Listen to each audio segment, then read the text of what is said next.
பகுஜன் சமாஜ் கட்சியின் மாநில தலைவர் ஆம்ஸ்டாங் வெட்டி படுகொலை செய்யப்பட்டிருக்கக்கூடிய நிலையில் ஆம்ஸ்டாங் கொலை செய்யப்பட்டது எப்படி என்பது தொடர்பான பல விவரங்கள் தற்போது வெளியாகியிருக்கிறது.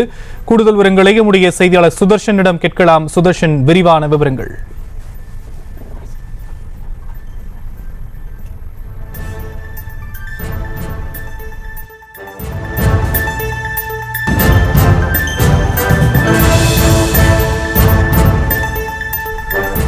பகுஜன் சமாஜ் கட்சியின் மாநில தலைவர் ஆம்ஸ்டாங் வெட்டி படுகொலை செய்யப்பட்டிருக்கிறார். 6 பேர் கொண்ட கும்பல் இந்த சம்பவத்தில் ஈடுபட்டிருக்கக்கூடிய நிலையில் அவர் கொலை செய்யப்பட்டது எப்படி என்பது தொடர்பான புதிய விவரங்கள் தற்போது வெளியாகியிருக்கிறது.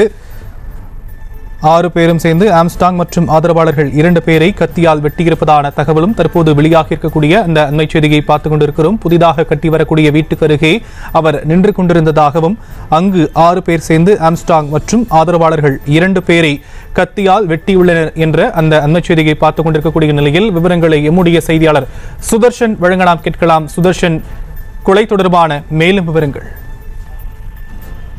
வணக்கம். பகுஜன் சமாஜுடைய மாநில தலைவராக ஆம்ஸ்டாங் கொலை செய்யப்பட்டிருக்கிறார். இந்த கொலையை குறித்தான பரபரப்பு தகவல்கள் வெளியாகி இருக்கிறது. செம்பியம் அருகே அவர் புதிதாக கட்டி வரும் வீட்டின் அருகே அவர் நின்று கொண்டிருந்தார். நின்று கிட்டத்தட்ட ஒரு 5-6 நிர்வாகிகளுடன் பேசிக் கொண்டிருந்ததாக சொல்லப்படுகிறது.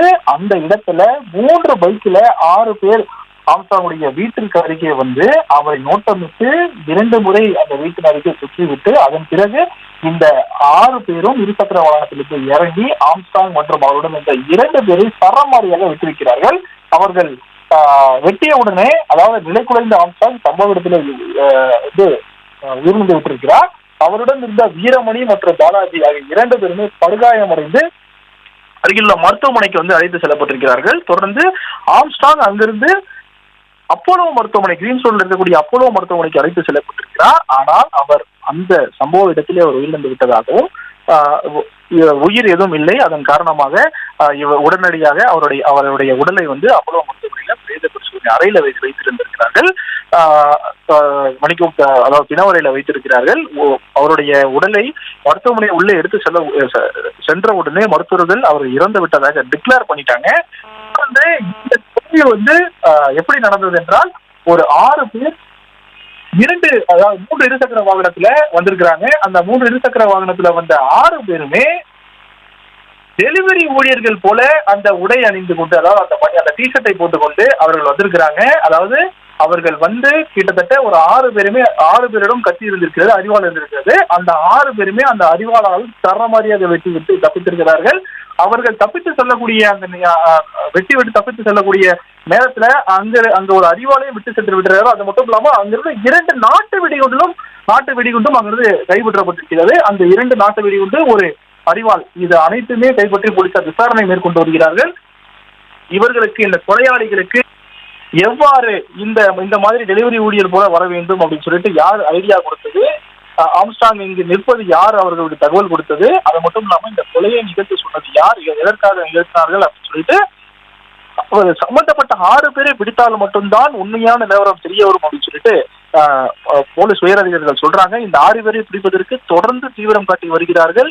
இந்த கொலை சரியாக 7:15 மணி அளவுல, 7:15 இருந்து 7:20 மணி அளவுல இன்று மாலையானது நடைபெற்றது. இந்த கொலை நடந்த உடனே சம்பந்தப்பட்டவர்கள் அங்கிருந்து மின்னல் வேகத்தில் அவர்களுடைய இருசக்கர வாகனத்தில் தப்பித்து சென்று விட்டிருக்கிறார்கள். அவர்களை பிடிப்பதற்கு போலீசார் தீவிரம் காட்டி வருகின்றனர். இன்று இரவு அல்லது நாளை காலைக்குள்ள வந்து அந்த கொலையாளிகளை பிடித்து விடுவார்கள். இந்த 6 பேருமே இறங்கி ஆம்ஸ்டாங் மற்றும் அவருடன் இருந்த 2 பேருமே வெட்டும் போது நிலை குலைந்த ஆம்ஸ்டாங் என்ன செய்வது என்று தெரியாமல் அப்படியே சரமாரியாக அவர் மீது விழுந்த வெட்டு காரணமாக அவர் வந்து அங்கே நிலைக்கு வந்து இறந்து விட்டிருக்கிறார். தொடர்ந்து அவருடைய உடல் தற்போது ராஜீவ்காந்தி அரசு பொது மருத்துவமனையில வைக்கப்பட்டிருக்கிறது, இடவரையில வைக்கப்பட்டிருக்கிறது. அவருடைய உடல் வந்து நாளை காலை பிரேத பரிசோதனை முடிந்த பிறகு அவருடைய உறவினரிடம் ஒப்படைக்கப்படுகிறது. நாளை காலை உடலை ஒப்படைக்கிறதுக்கு முன்னதாக போலீசார் கொலையாளிகளை பிடித்து எதற்காக இந்த கொலை நடந்தது, யார் நிகழ்த்த சொன்னாங்க, எவ்வாறு இவர்கள் வந்து எந்த வழியாக வந்தார்கள் சொல்லிட்டு எல்லா தகவல்களையும் நாங்கள் பெற்று விடுவோம் அப்படின்னு சொல்லிட்டு அவர்களுடைய உறவினரிடம் வந்து உறுதியளித்திருக்கிறாங்க. தொடர்ந்து இந்த கொலை சென்னையில நடந்து மிகப்பெரிய ஒரு பரபரப்பை ஏற்படுத்தியிருக்கிறது, அதிர்ச்சியூட்டும் சம்பவமாக இருக்கிறது. பல அரசியல் தலைவர்கள் இதற்கு கண்டனம் தெரிவித்து வருகிறார்கள். அதிமுகவுடைய பொதுச் செயலாளர் எடப்பாடி பழனிசாமியும் தற்போது கண்டனம் தெரிவித்திருக்கிறார். இதே போல பல அரசியல் தலைவர்கள் மத்தியில இந்த கொலை வந்து ஒரு பெரும் அதிர்ச்சி பரபரப்பை ஏற்படுத்தியிருக்கிறது. பலரும் கண்டனம் தெரிவித்து வருகிறார்கள். ஆம்ஸ்ட்ராங் இறந்ததற்கு என்ன காரணம், ஆம்ஸ்ட்ராங் படுகொலை செய்யப்பட்டதற்கு என்ன காரணம், யார் இந்த கொலை நிகழ்த்த சொன்னது அப்படின்னு சொல்லிட்டு அந்த 6 பேர் கொண்ட அந்த கும்பலை பிடித்தால் மட்டும்தான் உண்மை நிலவரம் தெரிய வரும் சொல்லிட்டு அதிகார தரப்புல சொல்லப்படுகிறது. அதன் காரணமாக இந்த 6 பேரை பிடிப்பதற்கு தீவிரம் காட்ட வரும் போலீசார் இன்று இரவு அல்லது நாளைக்குள்ளே அவர்களை கைது செய்து விடுவோம், அவரிடம் தகவல்களை பெற்றுடுவோம் அப்படின்னு சொல்லிட்டு உறுதியளிச்சிருக்கிறாங்க. தொடர்ந்து இந்த கொலை குறித்து விரிவான விசாரணை மேற்கொண்டு வருகிறார்கள். சம்பந்தப்பட்ட இடத்துல எந்த இடத்துல வந்து ஆம்ஸ்ட்ராங் வெட்டப்பட்டாரோ அந்த இடத்துல உயரதிகாரிகளும் மற்றும் போலீசார் வந்து குவிக்கப்பட்டிருக்கிறாங்க. அதே போல இவருடைய உடல் தற்போது ராஜீவ்காந்தி அரசு பொது மருத்துவமனையில் வைக்கப்பட்டிருக்கிறது. அந்த இடத்திலுமே வந்து தமிழகம் முழுவதும் இருக்கக்கூடிய நிர்வாகிகள் தொடர்ந்து வந்த வண்ணம் இருக்கிறார்கள். அதனால் பலத்த போலீஸ் பாதுகாப்பும் போடப்பட்டிருக்கிறது. தமிழகம் மற்றும் சென்னை உள்ள பல்வேறு இடங்கள்ல போலீசார் உஷார் நிலையில இருக்கிறாங்க. எந்த ஒரு நிர்வாகியுமே யாருமே எந்த ஒரு அசம்பாவிதத்தில் ஈடுபடக்கூடாது, யாருமே எந்த ஒரு பிரச்சனையும் செய்யக்கூடாது, சாலை முறையில் ஈடுபடக்கூடாது அப்படின்னு சொல்லிருக்காங்க. போலீசார் உஷார் நிலையில வைக்கப்பட்டிருக்கிறாங்க. இந்த கொலை குறித்து, ஆம்ஸ்ட்ராங்குடைய கொலை குறித்து விரிவான விசாரணை நடைபெற்று வருகிறது. சம்பவ இடத்துல பலரிடம் விசாரணையானதை மேற்கொண்டு வருகிறார்கள் போலீசார்.